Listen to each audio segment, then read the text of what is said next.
pekerjaan yang sempat digeluti oleh Prof. Firdaus. Beliau merupakan chairman dari Southeast Asian International Trade and Finance Association, lalu sekretaris Pusat Kajian Buah Tropika IPB, wakil dekan bidang akademik sumber daya dan kemahasiswaan Fakultas Ekonomi dan Manajemen IPB. Itu tahun 2009 sampai 2014, lalu 2014 sampai 2018 merupakan wakil dekan bidang sumber daya kerjasama dan pengembangan Fakultas Ekonomi dan Manajemen IPB. 2021 sampai 2024 merupakan Dewan Pengawas Lamemba, lalu merupakan advisor pengembangan model closed loop dan penilai eksternal tim pengendali inflasi pusat. Dengan baik dilaksanakan gitu ya, karena kita ngambil sisi positifnya aja. Kita sih nggak terlalu banyak ngomel, ya udah gitu ya, karena videonya juga dari IPB sebetulnya. Nah jadi waktu kemarin Sumatranomics ya, saya itu kan datang ke sini nih kemarin karena pas acara Sumatranomics Pak Gubernur minta pokoknya saya awal bulan harus ke sini lagi. Lalu saya sampaikan, saya kan kalau saya cuma tadi kan sama Pemda-Pemda tuh ngobrolnya tentang gimana caranya bikin BUMD, gimana caranya cabai itu bisa dibeli, kemudian beras tuh nggak langka, yang gitu-gitulah gitu ya. Itu nggak ada ekonometriksnya sebetulnya. Tapi saya tunjukkan juga satu slide gitu ya tentang spillover, namanya spillover inflasi regional. Jadi itu adalah pekerjaan yang kemarin saya sampaikan, Pak Wahyu hadir ya, seminar bimbingan S1 saya.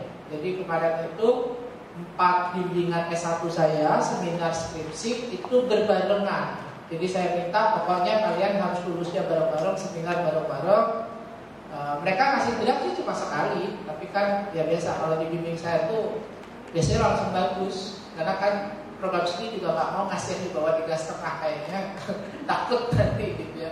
Nggak juga sih sebetulnya sih pada emang bagus-bagus IP-nya. Nah terus mereka saya minta bikin flyer, jadi silakan nanti siapapun bisa ikut karena kan online. Nah itulah yang mereka kemarin sampaikan, itu menggunakan sebetulnya panel spasial model. Ya, videonya udah di copy semua ya. Nanti bisa mulai dulu kita supaya nggak ngantuk. Video buku bisa diputar nggak? Bisa ya. Jadi buku ini saya buat awal tahun lalu. Ya, jadi selama COVID kan orang kan banyak gak ada kerjaan, itu apa? Di rumah, Zoom, makan, tidur, mahasiswa apalagi kuliah aja kan. Jadi kalau kuliah saya itu nggak ada yang namanya Zoom tidak on cam. 15 menit pertama itu adalah manggil mahasiswa sampai dia semua on cam. Karena kalau enggak, mahasiswa itu ada yang baru pakai kerudung, ada yang baru pakai baju, ya kan? Ada yang belum bangun gitu ya, dia udah style itu Zoom-nya segala macam gitu ya. Jadi kan macam-macam lah ya. Nah kalau saya tuh on cam dulu semua. Setelah itu saya kasih materi itu boleh off cam, tapi habis itu on cam lagi waktu tanya jawab. Dan mereka udah tahu tuh ya, 2 kali kuliah udah ngerti ya.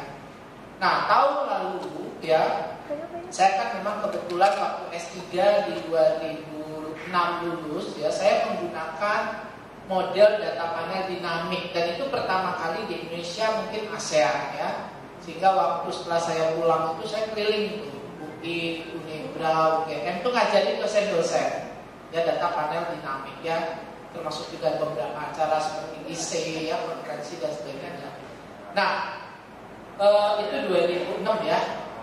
Kemudian mungkin 2012 lah, saya ngarang buku bagaimana menggunakan eViews untuk semua tadi, ya. Terus eViews itu kan nggak komplit ya. Sampai hari ini pun eViews itu untuk data panel dinamik masih sangat minim. Yang versi Windows-nya. Kalau saya dulu disertasi pakai versi DOS-nya eViews, namanya TSP. Nah, TSP itu kalau dulu disertasi saya bikin sekitar 25 halaman program. Sintaks itu kita nulis sendiri programnya. Kalau salah satu spasi atau salah satu huruf dia error, nggak bisa itu diolah data. Bayangkan. Nah, terus tahun mungkin 2017 atau 2016 saya ngarang buku yang pakai Stata, karena waktu saya wakil dekan, saya belikan fakultas satu lab dengan stata yang original, 52 komputer. Lumayan mahal lah ya, mungkin sekitar habis waktu itu sekitar 200-an juta atau 300-an juta di komputernya sama software. Softwarenya sebetulnya nggak terlalu mahal, sekitar 80 juta untuk karena dia di lab, jadi murah. Nah, kalau individu tuh mahal banget ya. Stata itu kalau individu tuh bisa 40 jutaan. Kalau kita bajak, kalau dibajak kan free, kayak mungkin adik-adik pakai Evius dibajak kan, pakai SPSS dibajak kan. Masa kita harus belajar software terus sampai kapan gitu ya? Dosen-dosen juga, betul? Jangan kan dosen ya, orang media juga belajar software. Tapi pakai laptop sendiri, kalau laptop kantor nggak boleh. Kemenkeu, kan saya itu ngajar Kemenkeu itu 15 tahun sampai hari ini ya. Semua pegawai Kemenkeu itu pokoknya udah belajar nulis jurnal, belajar informatika itu. Apalagi zamannya Bu Sri Mulyani, minta semua harus belajar nulis jurnal, ekonometri, metodologi survei, udah kayak perguruan tinggi gitu ya, pusdiklat itu saya yang ngajar 15 tahun ya. Jadi nggak disebut ya Mbak ya, nggak penting sebenarnya. Tapi saya tuh jadi kenal semua itu nanti udah jadi eselon 2, jadi eselon 1. Nah, semua pakai bajakan. Terus sekitar 2020 ya, nah itu mungkin bisa diputar videonya. Sudah, ini sambil lihat video ya. Ada lulusan statistika ngasih tahu ke saya, Prof, ini kan ada yang open source, namanya RStudio. Kalau kami di statistika udah pakai ini sekitar 6 tahun lah gitu. Loh, di ekonomi kok kami belum tahu ya, saya bilang kan. Ini gimana sih? Loh, kalau ini mah kayak saya waktu S3 nulis program. Nah, tapi ini bedanya apa? Dia open source. Jadi kalau teman-teman nanti download, nggak ada rasa bersama, dia bukan bajakan. Maka karena saya sudah tahu apa yang harus dikerjakan, pakai aja tuh beberapa dua asisten yang masih S1. Jadi Derry sama Rodi waktu bantu saya nulis buku, mereka baru semester 7. Itu hebatnya IPB Pak. Ya Mas Wahyu ya Bu. Yang bantu saya nulis buku itu dari sama Rodi yang di situ, itu waktu dia bantu nulis buku itu semester 7, bukan mahasiswa S3. Nah, itu buku disusun 6 bulan jadi, karena bahan-bahan juga saya udah lengkap, semua teori kan udah ada. Tinggal ajak Pak Hermanto bagian struktural VAR. Struktural VAR itu biasanya mahasiswa S3 kan, vektor autoregresif tapi struktural. Itu biasanya mahasiswa S3 di luar negeri juga pakai itu. Ada tuh di dalam situ. Oke, kita masukkan data panel dinamik. Nah, Mas Fahmi itu dosen muda kita, baru S2 ya. Dia baru lulus mungkin 3 tahun yang lalu, baru jadi PNS. Dia pakar di model data panel spasial. Maka masuk juga lah di buku itu. Buku itu cari deh kalau ada buku yang lebih lengkap dari itu. Mau sampai ke London juga nggak ada. Udah selesai videonya belum? Oh udah. Nah, lalu jadilah buku ini kan. Saya bilanglah sama Pak Gubernur BU ini, Ketua Umum IC. Nah, kebetulan kan saya kan pengurus IC di pusat. Pak, ini saya bikin buku. Ini akan mengubah seluruh orang di Indonesia ini, dosen dan peneliti, mahasiswa, nggak ada lagi yang pakai software bajakan. Ih keren banget ya Mas Yaya. Bapak tahu kalau ini orang statistika udah tahu nih 8 tahun, tapi mereka pelit diam-diam aja. Saya bilang kan, mereka nggak mau orang lain pintar gitu ya. Nah, kalau saya sih beda. Tulisin aja ke buku, suruh orang belajar, selesai. Ya kan? Anak-anak muda sekarang kalau lihat nanti baca bukunya pasti bisa. Semua udah ada di sana. Oke, adik-adik, sejak 2 tahun yang lalu, 2020-2021, seluruh mahasiswa S1 kami, saya minta semua ngolah data pakai RStudio. Udah nggak ada pakai software bajakan. Dan itu kita masukkan di dalam kurikulum mata kuliah Ekonometrika 2. Kebetulan saya koordinatornya. Jadi di Ekonometrika 2 itu 14 kali praktikum, nanti mungkin 2-3 kali reviews, kemudian nanti habis itu strata, habis itu baru pengantar RStudio. Jadi terakhir ya saya bilang gini, itu kan yang komen, yang memberikan review kan ada Pak Gubernur BI, ada rektor IPB itu kan ketua segala macam, ketua ICMI, ya kan, ketua forum rektor, ya belum jadi presiden aja. Jadi bentar lagi lah, ketua ICMI loh. Habis ketua ICMI mau jadi ketua apa lagi kan? Nah, jadi beliau juga waktu itu saya bilang, Mas rektor ya, ini itu buku sebenarnya kalau saya mau seriusin, saya tulisin buku ini udah selesai nih hidup saya gitu ya. Cuma banyak kerjaan lain gitu. Ya udah, pokoknya bikin aja. Nah, kita mulai dari situ. Jadi kalau saya ditanya gitu ya, mau S1, mau S2, mau S3 pakai buku itu udah cukup. Mau nanti ke Amerika, mau ke Inggris juga udah cukup. Ya. Di Inggris dan Amerika orang juga pakai gitu-gitu doang, kecuali kalau dia memang ngambil spesialisasi ekonometrik, beda. Tapi kalau dia ngambil ekonomi pembangunan, udah pastilah pakai spatial panel, struktural VAR, time series, tidak kemana-mana gitu loh. Kalaupun ada variasi, teman-teman tinggal searching aja di Google. Nah, oke, itu persoalannya. Kemudian ya memang kan nggak seperti yang saya bayangkan nih Mas Wahyu ya. Kalau saya bayangkan kan kalau udah ada buku kayak gini kan orang terus belajar semua gitu ya. Ya kan nggak juga gitu ya. Nggak tahu siapa yang dikerjain sama dosen sama mahasiswa ya. Karena kan kalau saya ke Semarang, ini besok saya kan ke Surabaya gitu ya, tanggal 14. Saya tanya dosen-dosen ekonomi pembangunan, apa sih yang dikerjain? Jadi sebetulnya kalau yang tadi lembaga akreditasi, waktu di launching 2 tahun lalu, itu saya direktur eksekutifnya. Cuma Pak Sekjen Kemendikbud bilang, Prof, kalau jadi direktur eksekutif harus mundur dari PNS karena 5 hari penuh. Hah? Mundur? Saya bilang, Pak, saya itu juga baru umur 46 tahun, terus saya mundur dari PNS, ngapain? Saya bilang kan, karunia amat jadi direktur eksekutif gitu ya. Terus nggak mau masnya, saya kalau 3 hari mau. Berdebat lah itu orang di launching sama menteri di Bali gitu ya.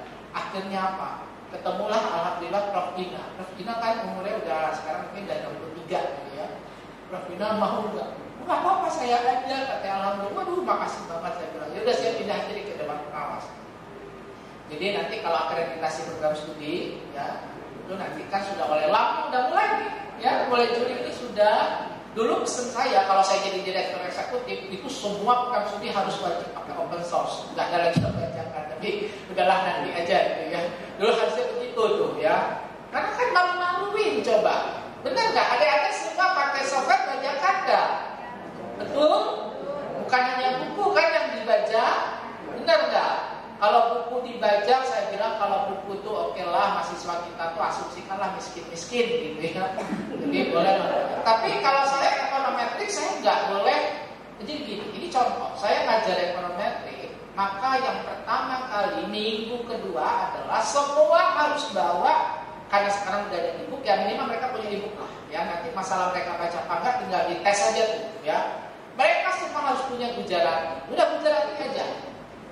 Ya, karena Gujarati itu udah ada bahasa Indonesia dan bahasa Indonesia lumayan bagus, ya kan? Sebetulnya kan setiap negara itu punya buku ekonometrik yang beda-beda ya. Di Australia pakai Green, di Inggris, di Amerika misalnya pakai Stock and Webster gitu ya, pakai Gujarati. Nanti di Eropa pakai siapa lagi, itu macam-macam tuh. Nah, ya S1 itu, nanti S2 apa, S3 apa. Nah, kalau saya oke lah kalau buku tuh masih oke lah gitu ya, karena tadi miskin gitu ya, alasannya kan miskin terus, padahal kan duit banyak, kan hilang semua gitu ya. Jadi ini banyak anak pengusaha kelapa sawit kalau diusir ya, minyak goreng lagi mahal loh ya. Jangan sering-sering aku miskin ya, beneran miskin, kasihan ya. Jadi maka kalau buku saya biarkan, ini mereka baca. Tapi kalau software dan ya, kalau di statistika tuh mungkin kalau sekarang 2022 berarti udah 8 tahun mereka biasa pakai. Cuma orang ekonomi nggak tahu, ya, nggak well informed gitu ya. Mohon maaf, dosennya juga sama.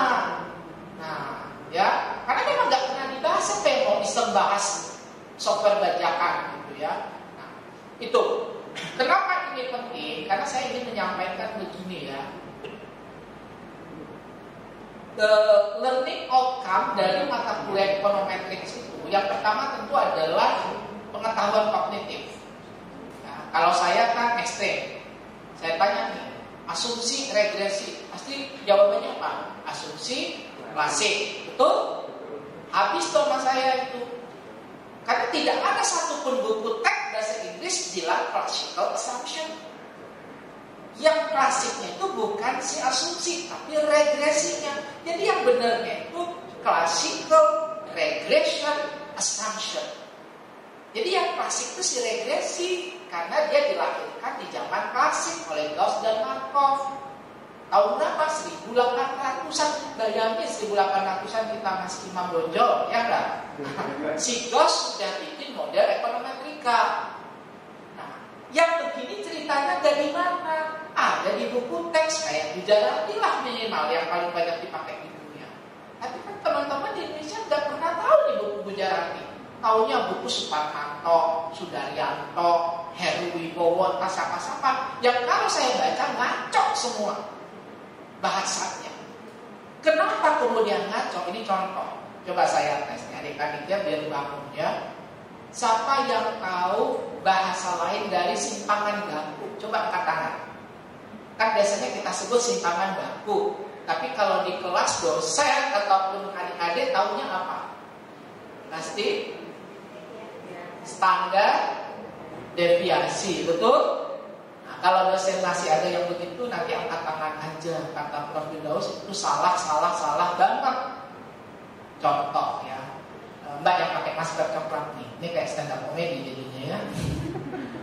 Ya, yang bener kamu cantik atau cantik kamu? Kalau saya bilang cantik kamu, bener nggak? Itu gombal, ya. Yang bener apa? Rumah besar, betul? Betul nggak? Nah, air jernih, nggak mungkin kan jernih air atau bening air bening, ya kan? Berarti kalau bahasa Indonesia yang lebih dulu kata benda apa kata sifat? Kita belajar itu dari TK kan, dari kelas 1 SD, ya kan? Rumah besar, ruangan gelap. Tapi sekarang saya tanya, standar deviasi. Standar artinya apa? Ada yang tahu artinya standar? Kata siapa baku? Standar itu kaki motor. Standar itu gitu ya kan, benar nggak? Nah, cagak motor kalau bahasa Medan ya. Kereta, cagak kereta. Nah, susah lagi ya. Itu orang Medan, kenapa lah dulu dibodohin sama Belanda ya? Ya kan dulu kan nggak punya kereta api, dibilanglah itu kereta kan gitu, Mas Wahyu ya. Jadi dibilanglah itu kereta. Ya senang nggak dia punya kereta. Ya. Jadi gini, saya ulangi lagi ya, standar itu nggak ada dalam bahasa Indonesia. Bayangkan kita menggunakan kata tidak ada dalam bahasa kamus. Sok dicari deh, buka kamus. Kalau kamus bahasa Indonesia namanya apa? KBBI. Ada nggak kata standar? Nggak ada. Ada pakai kol-kolah, standard. Ngomongnya juga harus pakai kol-kolah, standard. Ya, jadi nggak boleh standar, gitu ya. Standard, gitu itu pakai kol-kolah, gitu ya. Harus ada D-nya, ujungnya. Ada nggak di kamus besar? Nggak ada. Nah itu bahasa Inggris kan. Nah, satu katanya yang nggak ada di bahasa Indonesia. Yang kedua, deviasi. Deviasi apa? Mungkin adalah bahasa Indonesia terjemahan dari simpangan atau penyimpangan, ya kan? Nah, berarti sekarang siapa yang kata sifat? Oke, asumsinya standar. Belakangnya kata benda. Berarti berapa banyak itu dosanya? Tapi itulah yang diwarisi dari dulu sampai sekarang. Benar nggak? Benar, adik-adik yang di belakang benar pasti diajari pakai standar deviasi sama dosennya. Berarti dosennya belum pernah ikut kuliah online saya ya. Atau lupa. Karena udah kebiasaan. Ya. Almarhum Prof. Panji Hakim Nasution yang orang makan di selatan tuh orang sini gitu ya. Jadi orang Sumatera Utara. Nah, beliau udah ngasih tuh simpangan baku. Benar nggak kalau simpangan baku? Simpangan baku. Benar kan? Kata benda, kata sifat ada dalam kamus. Ya kan? Ragam, rataan, bukan rata-rata loh. Ya. Jadi kalau saya sampai mengajar rataan rata-rata aja beda. Kalau mean itu rataan, kalau average itu rata-rata. Itu ada filosofinya semua. Tapi ya udah, nggak usah lah terlalu pintar. Simpangan batu aja itu, gitu ya. Yang fatal, gitu ya. Itu baru satu tuh. Belum nanti tolak nol segala macam. Itu yang waktu COVID pertama tahun 2020, saya bikin kuliah online 2 kali 14. Berarti berapa? 28 kali tiap hari. Itu pesertanya hampir 1000. Ya kan? Nah, poinnya cuma satu. Ini pesan yang paling penting pertama kali ya sebagai pengantar. Kalau saya mengajar, saya selalu bilang, buku yang tadi yang saya bikin sama teman-teman, itu mungkin 6 bulan selesai, itu bukan buku teks, itu buku ajar. Teman-teman yang profesor kan bilang gini, terus masa kita bukan buku teks, terus buku kita tuh enggak? Bukan gitu. Buku teks itu kalau definisi saya, nggak ada sih definisi dimanapun, dipakai di 5 negara. Kalau dia udah dipakai di 5 negara, baru dia buku teks. Nah ini buku, kita tulis sendiri, cetak sendiri, baca sendiri, benar nggak? Jual nggak sendiri, ya kan? Nggak laku pula gitu ya. Yang pakai siapa? Yang pakai mahasiswa kita doang gitu loh, ya. Makanya saya bilang bagus seperti kalau kami ya buku saya itu untuk apa? Untuk complementary, termasuk untuk praktikum. Tapi buku teksnya apa? Oke, kalau S1 Gujarati, kalau S2 Baltagi, kalau S3 Fairbank. Kenapa? Kalau nanti dia S2 ke Australia, dia S2 ke Amerika, dia S2 ke Cambridge, ditanya sama profesor, belum pernah belajar complementary? Pernah. Pakai buku siapa? Buku Suparmanto. Wih, Suparmanto, ya kan? Pasti dia nanya begitu. Tapi I use Fairbank. What is the title? Modern Econometrics. Very good itu kan? Pasti akan begitu. Ya, nah, itu pertama sebagai introduction ya. Kita baru mau masuk data pakar, tapi itu jauh lebih penting ya. Itu satu. Saya cita-citanya LAM itu nanti yang namanya akreditasi LAM itu memang harus begitu. Makanya LAM itu akreditasinya kualitatif, ya kan? Sampai kita bertanya hal yang begitu. Si mahasiswa pakai buku apa sih kalau belajar? Itu yang namanya akreditasi. Gedung sih penting, tapi jangan itu yang nomor 1. Dibalik gitu. Jadi yang paling penting apa? Jumlah AC berapa? Ya kan? Luas perpustakaan berapa? Itu terus yang diisi di Borangner. Itu semua sekarang berubah. Jadi yang kuantitatif mungkin cuma ya 30%, 70% adalah kualitatif. Itulah akreditasi yang benar. Ya bukan berarti gedung nggak penting ya. Nanti mahasiswa nggak mau bayar uang apa. Kalau di sini ada uang apa kan banyak sekarang gitu ya. Itu penting karena kalau gedungnya nggak nyaman, kita kuliah juga nggak nyaman. Tapi jauh juga yang penting itu adalah tadi substansi. Nah sekarang kita akan masuk siang ini mungkin saya ya berapa lama ya? Kayaknya nggak usah lama-lama ya, 20 menit habis itu diskusi ya. Karena pasti ngantuk nih ya. Oke, kalau nonton video buku tadi lumayan ada yang bergerak-bergerak, benar nggak? Kalau udah slide itu, aduh jam segini lagi ya belajar cacing-cacing ya. Oke baik, saya izin ya saya tuh tapi ini yang ini ya data pada dinamik bukan? Ini apa ya itu ya? Itu dua-duanya tadi belum punya calon istri tuh. Yang satunya di Bank Mega sekarang, yang satunya lagi S2 di statistika. Dia berani. Kalau Anda berani S2 di statistika, kan S1-nya ekonomi bangunan, S2-nya statistika. Nah, itu keren banget ya. Kalau S1-nya statistika, S2-nya ekonomi bangunan, nah itu undergrade ya. Tapi ya apa-apa, dia udah pintar soalnya. Tapi kalau S1-nya ekonomi, siapa itu? Hah? Oh dia S1 statistik, ya dia udah pintar, ya kan? Gak apa-apa gitu ya. Nah, tapi dia dari itu saya waktu dia mau masuk dulu saya bilang kamu bener nih, ya berani statistika IPB loh, ya kan the best mungkin bukan cuma di Indonesia, di ASEAN kalau ya. Nah itulah yang didirikan oleh Pak Hadi tadi yang ngomong tuh si tangan baku, ya ini gak ada papannya. Coba kalau ada tulisan begini biasanya gimana? 6, coba baca. Lebih kecil dari 7. Coba ulangi lagi. 6 lebih kecil dari 7. Benar?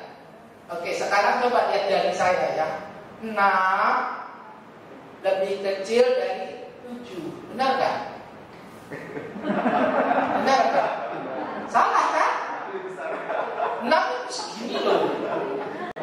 Kenapa? Kenapa kok orang Tangsel ya? Itu kan harus bangga loh ya, itu kan orang Tangsel ya. Ya bukan orang Jawa Barat, ya kan bukan orang Jawa Timur, itu orang Tapanuli Selatan berpaham kan Nasution. Saya kemudian menghayal, kenapa ya kayak gitu aja jadi masalah? Karena dalam bahasa Inggris buku teks tidak pernah ada kata smaller and larger. Adanya apa bahasa Inggrisnya? Kamu ayo statistika. Adanya apa? More than and less than. Pernah nggak ada smaller larger? Nggak ada. Maka Prof. Andi bilang bacanya adalah 6 kurang dari 7. Bukan 6 lebih kecil dari 7. Terus saya mau menghayal, kenapa ya? Oh, saya pernah konferensi di Cambridge. Ada orang Jepang presentasi nih di depan. Gitu ya. Terus si moderatornya ini orang Inggris British yang kejam banget. Tahu nggak komentar pertamanya apa? Masih kamu jelek banget itu. Orang Jepang tuh langsung pulang gitu ya. Malu banget dia kan. Itu juga keterlaluan dia kan. Harusnya kan dia nggak boleh komen itu. Kan udah mending dia mau pakai bahasa Inggris ya. Jadi saya kebayang suatu saat kalau Anda presentasi di luar negeri terus muncul halaman itu atau aja 6 is smaller, ya 6 is smaller than 7. Apa mereka bilang? Itu dari mana ya dia ya? Kenapa? Karena itu nggak ada dalam buku smaller and larger. Adanya less than and more than. That's language itu loh. Kalau Anda bikin sesuatu yang nggak pernah ada di dunia, yang diketawain aneh, itu pasti dari plus 62. Coba saya tes, Mas, coba Mas, apa namanya, perempuan ya, siapa ya mahasiswa nih ya yang pakai kerudung apa salon nih ya. Kalau celana ketat namanya apa? Legging. Legging. Terus kalau kita ke dinding, di TikTok udah banyak. Sebelum ada TikTok nggak ada yang ngajarin gitu ya. Di dinding kita absen, namanya apa? Fingerprint. Betul? Betul? Semua setuju fingerprint? Itu sama dengan waktu kita punya program Facing Out. Masih ingat nggak? Waktu kita ganti kurikulum, itu kan se-Indonesia nih. Ada tulisannya itu passing out bacanya orang-orang. PHASING. Lalu semua dosen rektor ngomong mahasiswa passing out kita. Terus orang yang bahasa Inggris kan, kenapa itu mahasiswa pingsan semua? Karena bacanya bukan passing out, bacanya apa? Phasing out. Sama dengan finger, kan udah kebiasaan, betul nggak? Sama kayak apa? Wi-Fi. Wi-Fi itu salah, yang benar Wi-Fi atau Wi-Fi, ya kan? Legging, finger, itu belum fingerprint kan? Coba itu ngomong fingerprint, apa tuh fingerprint gitu ya? Karena bacanya selalu finger. Itu tuh cuma ada di plus 62. Coba deh ke Filipina, bahasa bisa benar semua. Coba deh ke Brunei, bahasa bisa benar semua. Malaysia, meskipun dialeknya itu dialek, kan kita kan pronunciation bagus ya. Kalau Malaysia kan ya bahasa Melayu lah bahasa Inggrisnya. Tapi mereka pronunciation nggak pernah salah. Karena adopsinya benar kasta. Itu ditulis tuh KASTAM. Bacanya apa? Kasta kan? Kalau di kita bea dan cukai ada di mana gitu ya. Jadi nggak ada nyambung sama bahasa Inggris kan. Jadi itu tuh ya. Jadi kalau udah bahasa Inggris salah itu cuma di plus 62 ya. Iya. Jadi memang begitu ya. Jadi kata-kata finger itu cuma di negara ini munculnya ya. Oke, baik, kita masuk ke mata kuliahnya. Jangan ngantuk lagi ya. Udah stand up comedy saya ya. Next saja. Mungkin kan 20 menit. Nah ini berbagi, ini tuh gini. Jadi waktu saya, bukan saya masih, kayaknya saya nggak coba banyak ya. Itu 15 tahun yang lalu, iya 15 tahun yang lalu ya. Berbagi itu mengarang buku yang menurut saya sangat bagus. Kenapa? Bacanya itu masih enak, masih bisa dibaca. Dan memang kalau di tempat saya itu dipakai untuk S2. S1 boleh, tapi ya itu sebagai tambahan. Ya, jadi ada beberapa bab dibahas di S1. Karena gini, kalau makro pakai menu, betul? Pakai kan? Nah, tahu nggak kalau Menq itu bukan 13 bab, Menq itu 19 bab. Cuma mahasiswa karena nggak pernah tahu di buku Menq itu, taunya PowerPoint-nya doang gitu ya. Dia nggak pernah tahu kalau Menq itu 19 bab. Jadi Menq itu bab 1 sampai 13 itu kurikulum S1 di Amerika. S2-nya bab 14 sampai 19. Tapi kan nggak pernah tahu itu karena bukunya nggak pernah dipegang, nggak pernah punya gitu ya. Jadi dia nggak ngerti. Jadi jangan salah, buku yang sama itu bisa levelnya S1, level S2. Nah ini sama. Saya kalau ngajar S1 saya akan minta tuh setidaknya baca bab 8. Itu dynamic panel data. Jadi nanti kalau kita mau bahas data panel dinamik, salah satu referensi yang paling bagus baca Bakaji bab 8. Karena semua software tadi mau itu Infuse Tata, referensinya ke Bakaji, Amerika, Australia, semuanya apa? Daratan, MATLAB. Maka mereka tidak terlalu punya persoalan ekonomi ketimpangan wilayah. Itu cara defense kita ya. Kita bilang ke dunia, kami tuh ketimpangan wilayah tinggi gitu ya, NTT miskin banget gitu ya. Saya kan 2 minggu lalu ke NTT, benar-benar keliling nih. Mimpilah kalian ke sana gitu ya. Itu ya Allah, saya bilang ini NTT secantik ini kok miskin banget sih. Saya bilang itu bupati semua segala macam. Ayo dong Pak, ini ayo. Saya kan memang bikin program IPB untuk bangun NTT gitu ya. Cantik banget, nggak ada apa-apanya itu semua Pak ya. Coba dikeliling ke NTT nanti ya. Nah, ya maksud saya gini loh ya. Saya tadi bilangnya kenapa nggak ada apa-apanya semua. Setiap pulau, setiap tempat itu cantik. Kalau nonton hilang sinyal, nah itu kan Sumba Timur ya. Itu cuma 1/100-nya NTT. Cuma persoalannya tadi, kenapa di situ orang banyak banget miskin, stunting paling tinggi, kemiskinan paling tinggi? Kan ada yang something wrong. Itulah ekonomi pembangunan, itulah yang saya bahas gitu ya. Dan itulah nanti gunanya data panel. Jadi kalau nanti Anda mau belajar econometrics ya, jadi seperti saya bilang ya, pasti harusnya panas saya bilang kan Sumut tadi Pak. Sumut banyak tuh tempat wisatanya gitu. Nah, saya sudah datang tuh sampai Bupati Simalungun tuh ya, ke Bukit Simalungun Junjung gitu ya. Pas ke sana lagi berantem Pak, orang sengketa lahan. Itu Bupati mainnya malu banget kan. Mundur kita itu semua mobil tuh ya. Saya sama stafnya Luhut kan, staf khususnya Luhut, terus harus ke Simalungun kan. Pak Luhut kita tolong dilihatin, terus siapa? Itu ajak Prof. Firdaus. Supaya udah, oke kita berangkat ke Simalungun. Udah, Bupati sama Ibu langsung nyambut. Kita mau ke itu, bukit itu. Beneran ini, udah di booking nih Pak resortnya untuk meeting gitu ya. Pas naik ke atas orang lagi megang parang semua. Dan nanti lagi apa? Itu sengketa lahannya. Ya ampun itu Bupati malu banget kan karena ayo lu pas banget nih. Tapi bagus lah, itu kan alamiah ya. Gak disembunyi. Pindah kita ke hutan pinus. Ada nggak? Udah ada yang di sana belum? Ada kan hutan pinusnya namanya apa tuh ya? Saya sebutnya yang keliling ke Indonesia ya. Jadi semua kita tuh cantik lah ya. Kalau makanya nanti tinggal diekspor ya. Ini kan banyak yang belum diekspor di Sumatera Utara. Nah, balik lagi kalau nanti kita baca ya buku ekonometrika data panel, maka yang paling banyak coba kita langsung masuk ke the next. Nah ini, kalau ditanya siapa atau di mana yang paling bisa pakai model data panel di dunia ini? Siapa? Indonesia. Tidak ada di dunia ini yang punya 514 kabupaten itu nggak ada yang iseng bikin sebanyak itu. Semua orang pengen jadi bupati, cuma negara ini loh. Mau itu Cina tuh cuma sampai provinsi levelnya, ya. Jadi cuma negara ini yang pengen banyak punya bupati, ya dapat gaji, ya.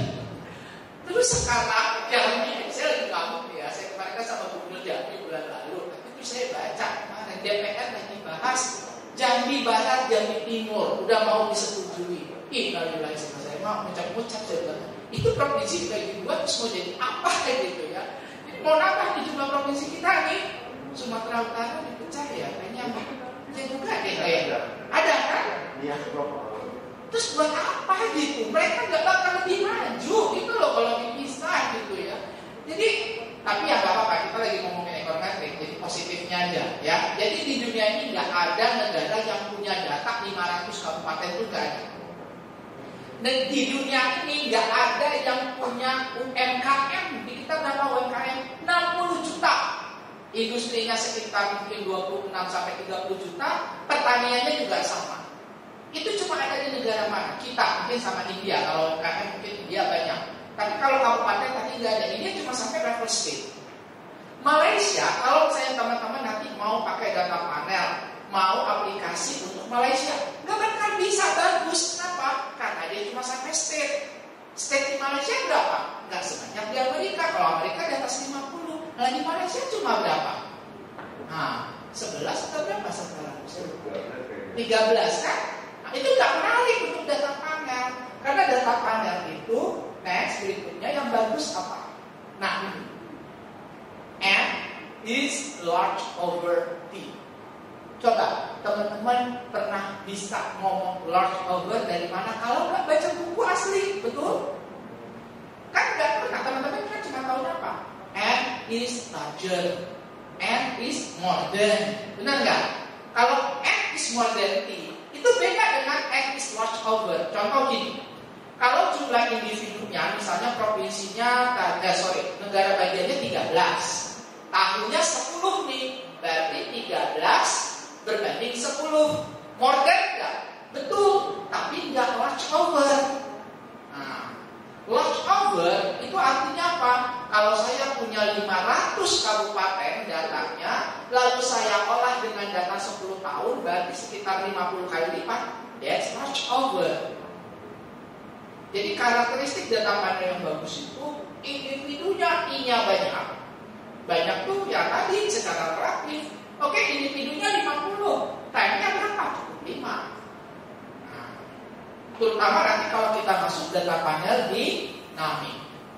Jadi ini pertama yang saya mau sampaikan. Saya mau sampaikan yang paling penting. Sumatera Utara punya berapa kabupaten? Ayo.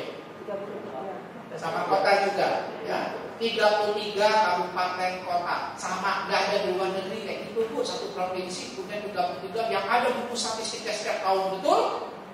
Nanti silahkan datang ke negara mana aja, ada nggak yang bisa bikin buku kabupaten setiap tahun? Nggak ada. Negara ini kerajinan supaya PNS-nya diserap, jadi dari sama PBN, kira-kira gitu ya. Dan nggak ada. Jadi kalau misalnya nanti teman-teman luar negeri nyari data, nih yang levelnya cuma provinsi sampai state. Gak ada yang bisa. Nah, tapi kalau teman-teman datang ke BPS Sumatera Utara, ada enggak? Tapanuli Selatan dalam angka, ada? 10 tahun terakhir ada? Bayangin tuh. Ya, terserah datanya mau bener apa enggak, yang penting ada dulu gitu ya. Panjang jalan, jumlah akses listrik, jumlah akses air, nanti diregresif jadi variabel independen. Selesai. Oke? Nah, rumah tangga. Ya. Australia berapa? Australia itu selalu saya bilang nih ya, ini harus tahu nih, ya terutama yang muda-muda. Jawa Barat itu sekarang Jawa Timur yang lebih banyak ya, karena Jawa Barat Jawa Barat. Jawa Barat atau Jawa Timur itu katakanlah mudahnya 45 juta. Jawa Barat tuh, ya Jawa Barat tuh, bayangin lah Jawa Barat tuh Bandung, Bogor, Sukabumi gitu ya. Di peta tahu kan? Kalau dilihat di globe kelihatan nggak di globe? Jawa Barat kelihatan nggak di globe? Enggak kan? Nah, kecil banget ya. Apalagi rumah saya punya ya, kelihatan. Australia kelihatan enggak? Gede kan? Berapa penduduk Australia? Separuh Jawa Barat. 22 juta. Bisa bayangkan orang Jawa Barat tadi itu tinggalnya kayak apa? Silakan datang ke Bogor kan, ada lebak kantin, lebak pasar, ya babakan fakultas. Itu semua rumah, dapurnya itu ya sama-sama dapurnya karena nempel sama nempel ya. Nah, di Australia satu orang punya 50 hektar. Oke? Kalau kita mau penelitian lagi data panel, lebih mudah di mana? Tadi syaratnya kan individu besar kan? Maka kita punya data Susenas. Kamu data Susenas? Itu dari BPS, itu 60.000 rumah tangga. Di dunia nggak ada yang begitu kecuali Amerika yang punya. Coba next, dan contoh-contoh ini. Di Amerika ada namanya PSID, itu seperti Susenas kita. Itu jumlahnya sama dengan kita, Susenas. Kita tuh tiap tahun survei itu. Nah, jadi motivasi yang pertama itu, kalau Anda mau penelitian data panel, maka yang paling menarik di mana? di plus 62. Kemudian topik-topiknya apa? Semua bisa. Tadi Pemda cerita curhat sama saya langsung bikin rapat, saya telepon langsung Jakarta. Jumat pagi kita rapat, yang Kemenko langsung atur, kita undang ini, siap Prof gitu kan. Jadi kenapa? Gubernur kan gak minta. Tapi alhamdulillah tadi kan gak ada kan tadi Pak gitu ya Sekda. Jadi kan biasanya kalau Pak Gubernur hadir kan pasti saya bulan depan harus kesini lagi gitu kan. Tapi tadi alhamdulillah. Jadi cerita tadi berapa harga jeruk di Brastagi? Tahu hari ini sekilo 6.400. Gak usah lah ke Jakarta, ke Bogor, beli aja tuh di situ di Jalan apa tuh ada toko yang bagus tuh yang buah-buahan di Medan nih apa namanya? Brastagi Superman. Berapa sekilo? 35.000 kan? Bayangin coba, gak usah nyampe Jakarta dari Brastagi yang cuma sejam setengah ya. Sampai ke sini aja itu harga udah 4 kali, 5 kali. Keterlaluan gak? Keterlaluan sih, makanya Anda jualan lah yang online ya. Beli itu di petani terus jualan di Instagram ya. Coba kalau jualan sekilo 15.000 laku enggak? Itu dapat sehari 1 juta ya. Kalau saya tinggal di sini mah itu udah saya jual ke semua ya jeruk Brastagi ya laku gitu ya.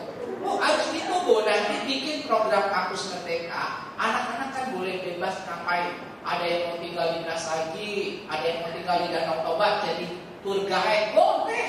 Ya kan itu yang diinginkan Pak Menteri kan. Ya, ada yang mau jualan buah jeruk selama 4 bulan gitu, boleh.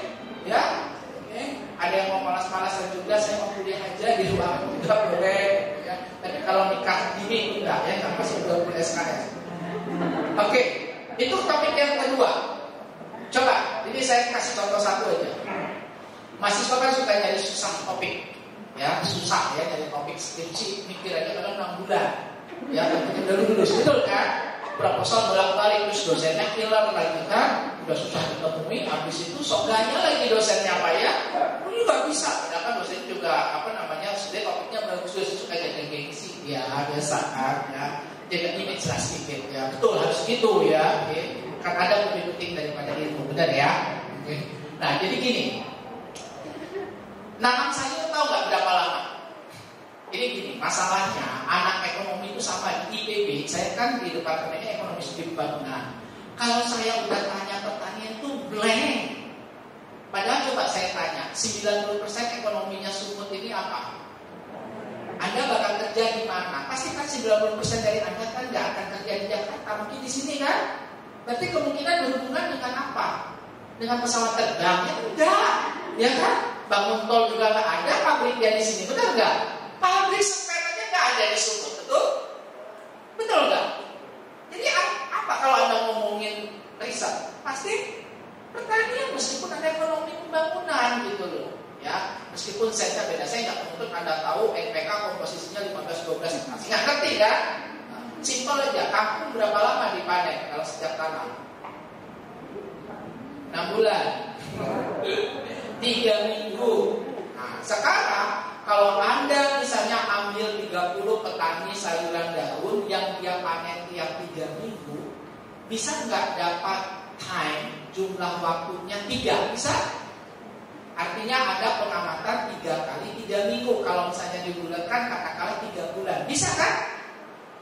Panen pertama Anda tanya pakai pupuknya berapa, produksinya berapa, harganya berapa, biasanya harga beda-beda kan? Maka Anda punya data time series 3 T is full trick atau 3 time series. Lalu Anda ambil 30 petani, sudah last over kan? 30 banding 3, ya last over itu sekitar di atas 5 kali atau 10 kali. Maka bisa nggak Anda kerjakan dengan data panen? Bisa banget. Saya di departemen, saya kan pokok kantor aja gitu ya. Kan mereka 20 SKS di semester 7 boleh tinggal di desa. Ya udah kan mereka udah dapat tuh responden. Mereka udah bisa rancang kuesioner. Harusnya kan mereka pembawa Maret udah bisa lulus tuh skripsinya. Kalau mereka memang udah diarahkan. Nah persoalan kita kan suka nanti aja gitu. Karena memang gak kepikiran gitu ya. Departemennya benar juga ya kalau gitu. Ya makanya nanti ini udah yang ekstern belum ya, yang udah terkumpul belum.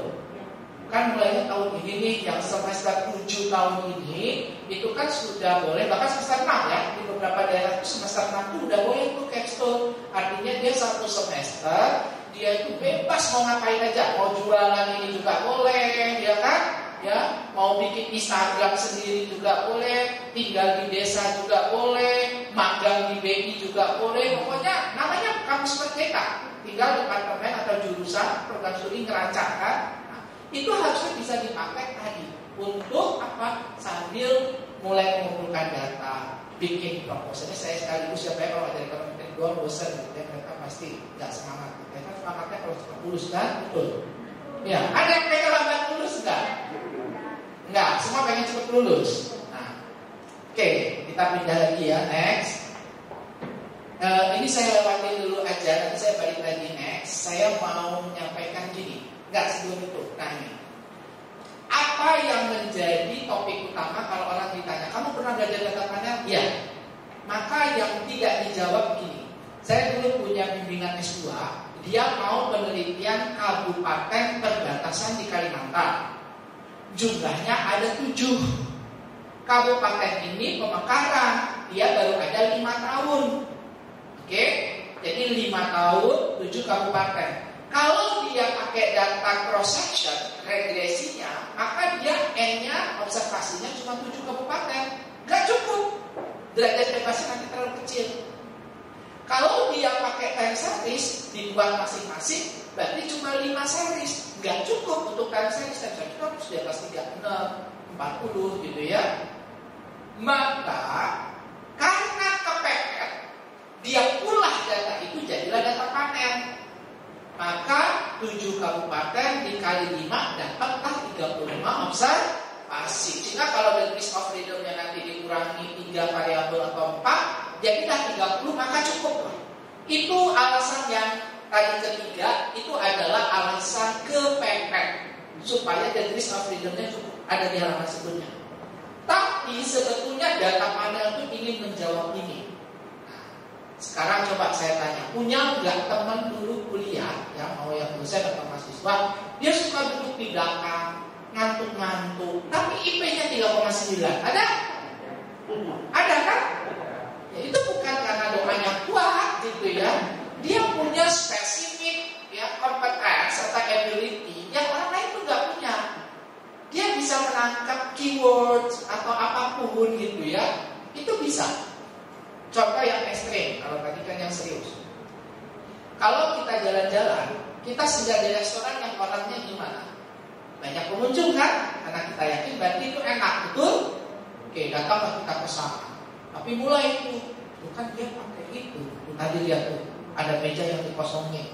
Tapi ada makanannya, berarti dia pakai apa tuh? Nah, sajen, ya kan? Coba lihat tuh di bawah mejanya dipaku nggak? Gitu ya. Macam-macam kan? Feng Shui, betul? Itu kan Feng Shui, restorannya kan ngadapnya ke timur barat daya gitu ya, 320 DPL, macam-macam lah ya. Nah, itu namanya adalah apa? Individual heterogeneity. Oke, ya. Satu lagi contoh, misalnya ada perusahaan-perusahaan nih, nggak usah perusahaan menteri deh, ya. Menteri itu kan semua pintar. Terus tiba-tiba pas jadi menteri kayaknya jelek aja semua, betul? Tapi ada yang bagus, ya. Biasanya sih nggak sebutin, nanti saya promosi gitu ya. Ini bukan calon presiden di 2024, tadi udah kita bahas gitu ya. Nanti saya minta dukungan ini. Jadi saya bilang menteri-menteri itu kan bagus. Atau perusahaan-perusahaan, ada perusahaan yang bagus, yang lainnya bagus, ini enggak. Perusahaan, rumah makan kok ada sih yang rame terus. Itu bukan friendship, itu namanya individual heterogeneity. Ya, misalnya, ini contoh satu lagi. Tadi ini saya bahas sama Pemda, ya. Sumatera Utara itu miriplah sama Riau sama Jambi, ya. Beda sama Sumatera Barat. Saya tadi sampai ekstrim ngomongnya gini, ya. Terserah tersinggung apa enggak Mas Wahyu. Teman-teman kalau datang ke sebagian daerah-daerah yang hortikultura di Sumatera Utara, asli orang Batak atau orang Jawa? Yang nanam padi asli orang Batak atau orang Jawa? Ya, kakak kelas saya aja tuh di IPB tuh rektor Perbanas namanya siapa? Hermanto Siregar. Mas Hermanto Siregar, ya kan? Benar nggak? Mungkin nggak? Jadi ada teman saya di Jambi bilang, itu namanya bukan Hermanto, kan Herman belakang Siregar. Memang Hermanto emang dia orang Jawa, cuma kan dikasih marga jadi Siregar gitu. Tadi saya ngomong gitu di Pemda, di Sumatera itu culture-nya beda. Yang bisa nanam pangan, horti itu orang Sumatera Barat. Tapi di sana nggak ada perkebunan. Tapi kalau sudah Riau, Jambi, Sumsel, Sumut, ya, karena bapak saya cerita, waktu zaman Belanda, kalau orang punya karet ya, pohon karet, itu nanti Belanda kasih voucher tiap bulan ditukar ke beras 10 kilo. Nah, orang tanam karet, tanam minggu ini, mumpuk 6 bulan lagi, panen 5 tahun lagi, selesai nggak? Dapat nggak duit? Dapat. Coba kalau orang tanam cabai, hari ini dimusain, besok disemai, besok dilihat daunnya satu-satu. Pernah tahu huruf T? Jadi cabai itu bagus kalau hurufnya itu T, daunnya diambilin di bawah. Itu direkomendasikan lembaga internasional. Coba ngambilin daun satu-satu, mungkin nggak dikerjakan kalau petaninya nggak tekun. Mungkin nggak petani sawit mengerjakan itu. Kalau petani sawit gimana? Tanam, pupuk 2 kali setahun, 6 tahun dia bisa dipanen, ambil tandan 1 hari 1, selesai kan? Ditaruh di pupuk, diambil sama truk, dapat duit. Nah, itu namanya apa? Itu yang dijelaskan di bukunya lagi. Ya, ini semuanya, ini bagian yang paling susah dari data panel ya. Ini kita sebut individual heterogeneity. Karakteristik individu yang nggak bisa dijelaskan. Kenapa perempuan bisa? Ibu punya putri ya, atau punya putra kan? Ya kan? Betul ya? Bangun pagi jam berapa? Jam 5, setengah 5, jam 6 bu, kesiangan kalau jam. Oh ini Medan ya. Tapi tidur nggak mungkin kan jam 7 malam kan? Nah, waktu bayi masih ingat nggak dulu? Waktu punya bayi, ibu pasti kan jam 1 malam bangun. Ya kan, suaminya kemana? Pindah kamar kan? Ya kan?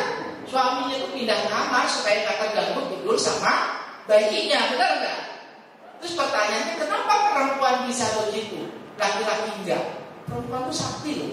Dari jam 5 pagi sampai jam 11 malam kerja nggak berhenti gitu ya. Terus suaminya pengen dimanja lagi kalau pulang kerja, benar nggak? Ya kan? Itu nggak sakit gitu, ya kan? Itu individual heterogeneity. Nah, next, terakhir, data panel dulu ya. Next saja. Next. Nah, inilah yang kita modelkan. Coba lihat itu ya.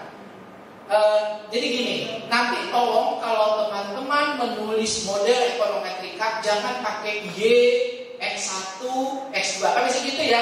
Y, IT. Kalau data panel itu berarti bawahnya IT, artinya dia gabungan I dan T, individu dan time. Y, IT sama dengan alpha plus beta 1, X, 1 IT plus beta 2, X, 2 IT. Biasanya gitu kan? Percayalah kalau sama saya udah langsung saya silang. Ya. Kalau bikin model pakai huruf. Oke, kalau PV kira-kira apa namanya? PV itu variabel apa? Pasti profit. Ya kan? Berarti keuntungan kan? Nah, keuntungan perusahaan I tahun ke D ditentukan apa? Raw berarti apa? Bahan baku, raw materials. Labor berarti tenaga kerja. Kalau mau bahasa Inggris ya pakai bahasa Inggris semua. Labornya jangan PK, nanti nyampur-nyampur. Kalau mau bahasa Indonesia pakai bahasa Indonesia semua. B baku boleh. Nah, saya tuh sampai begitu. Karena kalau nanti teman-teman baca jurnal internasional, gak ada yang nulis pakai Y, X1-nya sampai X9. Keluar di tabel, coba saya tanya, X3 apa? Lupa. Ya, cari dulu pas udah skripsi gitu kan? Ya kan? Coba mana yang signifikan? X3 dan X5. Apa yang X3 dan X5? Sebentar Bu, ya kan, cari dulu, ya kan? Nah, kalau saya puji udah gitu ya. Oke. Tapi biasanya enggak lah ya. Saya tuh kalau puji baik banget ya. Baik kasih nilainya ya. Kalau pertanyaan ya nggak tahu ya. Nah, terakhir teman-teman ingat yang paling ujung namanya apa? Itu error term. Error biasanya diterjemahkan apa? Kesalahan. Jadi ada satu universitas besar, itu di sana semua mahasiswa pakai itu karena saya tahu dosennya ngarang buku menerjemahkan error koreksi model koreksi, model kesalahan terkoreksi. Aduh, ngapain itu diterjemahin? Saya bilang kan, karena error bukan kesalahan itu mistake. Mistake itu kesalahan, sesuatu yang salah, yang nggak sesuai SOP. Lah error bukan nggak sesuai SOP. Error itu ada terjemahannya. Itulah jasanya Pak Andi. Apa? Ada yang tahu? Galak. Apa itu galaknya? Galak enggak. Ini galak. Ya udah pakai galak karena memang error bukan kesalahan. Nah, di sini galak itu apa?